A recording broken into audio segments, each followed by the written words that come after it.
সুপ্রিয় দর্শক, আজকের ভিডিওতে মাত্র এক কাঠা জায়গার ভিতরে 3 বেডরুমের খুবই সুন্দর এবং আধুনিক একটি টিন শেড বাড়ির ডিজাইন আপনাদের সাথে শেয়ার করতে যাচ্ছি।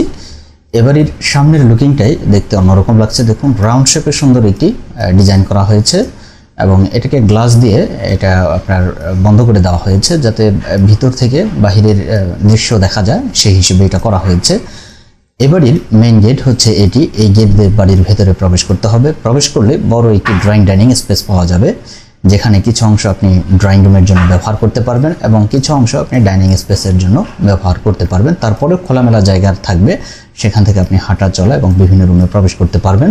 তো এখানে যে সামনের গেট রয়েছে, সামনের গেট সহকারে এবং এখানে ড্রয়িং ডাইনিং এবং এখানে একটি টয়লেট রয়েছে, অ্যাটাচ টয়লেট। এই টয়লেট সহ পুরোটাই হচ্ছে আরসিসি ছাদ করা হয়েছে। এখানে এটা আরসিসি ছাদের জন্য ডিজাইন করা হয়েছে। এখানে আপনি চাইলে এখানে টিন দিয়েও করতে পারবেন, যদি আপনার বাজেট একটু কম থাকে সেক্ষেত্রে আপনি চাইলে টিন ব্যবহার করে আপনি চালটা করতে পারবেন। তবে আরসিসি করলে এখানে সুন্দর হবে, অনেক দেখতেও অত্যন্ত সুন্দর লাগবে। তো এবার এর সামনের লুকিংটা এরকম হবে, সামনের কালার কম্বিনেশন এরকম হবে এবং এর সামনে এখানে একটি 2 ধাপের সিঁড়ি ব্যবহার করা হয়েছে। আপনি যদি ভিটি লেভেল আরও উঁচু করতে চান তাহলে সিঁড়ির ধাপ আরও বাড়াতে হবে, সেক্ষেত্রে সিঁড়ির ধাপ বাড়ালেই আপনি ভিটির সাথে মিলিয়ে নিতে পারবেন। তো এখানে যে গেট রয়েছে, এই গেটটা এখানে আপনি চাইলে একটা পোর্টসও ব্যবহার করতে পারেন। যদি আপনি একটু খরচ বেশি করতে চান সেক্ষেত্রে আপনি চাইলে এখানে পোর্টস ব্যবহার করে এখানে আরও সুন্দর করতে পারেন। তবে এমনি দেখতে নর্মালি সুন্দর লাগতেছে বাড়িটা, কারণ এখানে রাউন্ড শেপটা অত্যন্ত ভালোভাবে ফুটিয়ে উঠেছে। তো এবারের আপনি যদি এখানে গ্লাস ব্যবহার না করে আপনি যদি চান যে এখানে ওয়াল করবেন, আপনি চাইলে ব্রিকের ওয়ালও করতে পারেন সরাসরি, অথবা আপনি চাইলে রেলিংও দিতে পারেন, অর্থাৎ গ্রিল দিয়ে আপনি এটাকে বন্ধ করে দিতে পারেন। তবে গ্লাস দিলে সুন্দর হয়, গ্লাস দিলে আপনার দেখতেও সুন্দর লাগে, তো আপনি চাইলে গ্লাসও ব্যবহার করতে পারেন। তো এবারই সামনের কালার কম্বিনেশনটা এরকম হবে এবং লুকিংটা এরকম হবে। এবারের অন্যান্য পাশের ডিজাইন যদি আমরা দেখি, দেখুন এটা হচ্ছে বাম পাশে ডিজাইনটা এরকম হবে। বাম পাশে বলা চলে এটা পিছনের অংশের ডিজাইন, এটাও পিছনের অংশের ডিজাইন। পিছনের ডিজাইনগুলো এরকম হবে। আপনি জানালার ডিজাইনগুলো এরকম করতে পারেন এবং সানসেটগুলো এভাবে করতে পারেন, অথবা আপনি চাইলে এর চেয়েও নর্মাল কোনো সানসেট রয়েছে, আপনি চাইলে সেগুলো ব্যবহার করতে পারেন। তো এগুলো হচ্ছে বড়গুলো হচ্ছে বেডরুমের জানালা এবং ছোটগুলো হচ্ছে টয়লেটের জন্য হাই উইন্ডো, এবং এটা হচ্ছে কিচেন অর্থাৎ রান্নাঘরের জন্য জানালায় রাখা হয়েছে। এবং টিনের চালটা এভাবে ব্যবহার করা হয়েছে। আপনি চাইলে টিনের চালটাকে আপনি চাইলে এখানে আপনি একটু ডিজাইন করতে পারেন, ডিজাইন করেও করতে পারেন। তো প্রিয় ভিউয়ার্স, এ পর্যায়ে আমরা এভারেটার উপর থেকে চাল সরিয়ে দেব, সরিয়ে দিয়ে আমরা ভিতরের ইন্টেরিয়র রুম লেআউট দেখে নেব। সুপ্রিয় দর্শক, এটি হচ্ছে এবারের ইন্টেরিয়র অর্থাৎ ভিতরের রুম লেআউট। এখানে মেন গেট দিয়ে ঢুকলে প্রথমে আমরা বলেছি এখানে লম্বা একটি ড্রয়িং ডাইনিং রুম পাবে, বড় একটি ড্রয়িং ডাইনিং রুম। আপনি চাইলে এখানে সোফা, আপনি রাউন্ড শেপে সোফা বসিয়ে এখানে একটি টিভি বসিয়ে আপনি চাইলে এটাকে ড্রয়িং রুম হিসেবে ব্যবহার করতে পারেন, অর্থাৎ এটুকু হচ্ছে ড্রয়িং স্পেস। এবং এখানে একটি ডাইনিং টেবিল বসিয়ে আপনি এটাকে ডাইনিং স্পেস হিসেবে ব্যবহার করতে পারেন। ডাইনিংয়ের পাশে এখানে কিচেন রাখা হয়েছে যাতে সহজে খাবার দাবার আনা নেওয়া করা যায়, যার কারণে এখানে কিচেন রাখা হয়েছে। এবং কিচেনের পাশে এটি হচ্ছে একটি কমন টয়লেট, এই পুরো বাড়ির জন্য একটি কমন টয়লেট।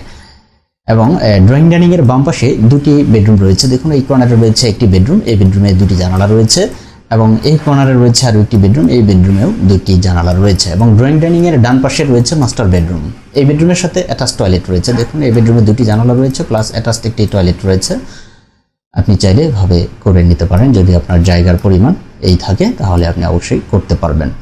তো ভিউয়ার্স, আপনার যদি বাড়ির ডিজাইন করার প্রয়োজন থাকে, আপনার জায়গার অনুযায়ী, আপনার চাহিদা অনুযায়ী আপনি কয়তলা করতে চাচ্ছেন সেটা অবশ্যই উল্লেখ করে আমাদেরকে জানাবেন। এবং আপনি স্ক্রিনে দেখানো নাম্বারে সরাসরি ফোন করতে পারেন, অথবা হোয়াটসঅ্যাপ ইমো রয়েছে, আপনি চাইলে হোয়াটসঅ্যাপ ইমোতেও কথা বলে আমাদের সাথে বাড়ি সম্পর্কে আপনি বিস্তারিত তথ্য নিতে পারেন, অথবা আমাদের সাথে আপনি ডিজাইন করে নিতে পারেন। সুন্দরভাবে ডিজাইন করে আমাদের কাছ থেকে আপনি কুরিয়ারে নিতে পারেন, অথবা চাইলে আপনি হোয়াটসঅ্যাপে পিডিএফ ফাইলও নিতে পারেন। তো ভিউয়ার্স, এই পর্যায়ে আমরা এবার এটা 2D ফ্লোর প্ল্যান দেখব, যে এবারটার ফ্লোর প্ল্যান কতটুকু, অর্থাৎ মাপজোক কতটুকু রয়েছে, রুমের সাইজ কত রয়েছে, কতটুকু জায়গার ভিতরে, এবার এটার লম্বা পাশ কত, আমরা প্রত্যেকটা বিষয় এই পর্যায়ে আমরা জেনে নেব। প্রিয় ভিউয়ার্স, এটি হচ্ছে এবারে 2D ফ্লোর প্ল্যান।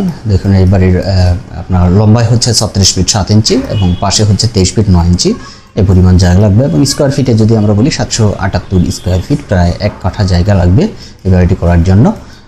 1 কাঠার কিছু বেশি লাগবে। এবং এদিকে রয়েছে 16 ফিট 3 ইঞ্চি। এখানে মেইন গেট রয়েছে, এই গেট দিয়ে ভিতরে ঢুকে আমরা ড্রয়িং রুম পাবো। ড্রয়িং ডাইনিং এর সাইজটা হচ্ছে এদিকে 12 ফিট 5 ইঞ্চি এবং লম্বায় হচ্ছে 15 ফিট 6 ইঞ্চি, 15.5 ফিট। এবং মাস্টার বেডরুমের সাইজটা হচ্ছে 12 ফিট এবং এদিকে হচ্ছে 10 ফিট 6 ইঞ্চি এবং এটার সাথে অ্যাটাচ টয়লেট রয়েছে। এটার সাইজ হচ্ছে 12 ফিট লম্বা এবং পাশে হচ্ছে 4 ফিট 6 ইঞ্চি। এদিকে কিচেন রয়েছে, কিচেনের সাইজটা রাখা হয়েছে 8 ফিট বাই 7 ফিট, একটা স্ট্যান্ডার্ড সাইজের কিচেন রাখা হয়েছে। এবং এখানে একটি কমন টয়লেট রয়েছে যেটার সাইজ হচ্ছে 4 ফিট বাই 7 ফিট, লম্বায় 7 ফিট। এবং বাম পাশে রয়েছে দুইটি বেডরুম, যার এই বেডরুমের সাইজ হচ্ছে 10 ফিট 6 ইঞ্চি এবং এদিকে হচ্ছে 10 ফিট 6 ইঞ্চি, অর্থাৎ 10 ফিট 6 বা 10 ফিট 6 ইঞ্চি একটি বেডরুম রয়েছে। এবং এই কর্নারে রয়েছে আরেকটি বেডরুম, এটার সাইজ হচ্ছে 10 ফিট 6 এবং লম্বায় হচ্ছে 12 ফিট। তো এই হচ্ছে বাড়িটার 2D ফ্লোর প্ল্যান এবং বিস্তারিত মাপজোক।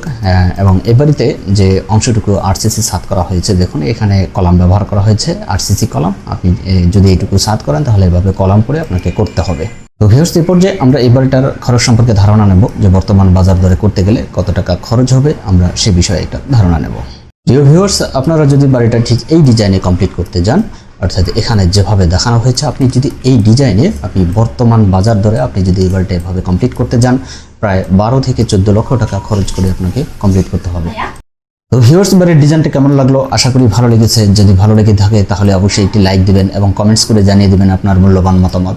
এবং এ ধরনের বাড়ির ডিজাইন নিত্য নতুন দেখার জন্য চ্যানেলটি সাবস্ক্রাইব করে সাথেই থাকবেন। তো ভিউয়ার্স, আজকে পর্যন্তই। পরবর্তী কোনো ভিডিও দেখার আমন্ত্রণ জানিয়ে শেষ করছি। আল্লাহ হাফেজ।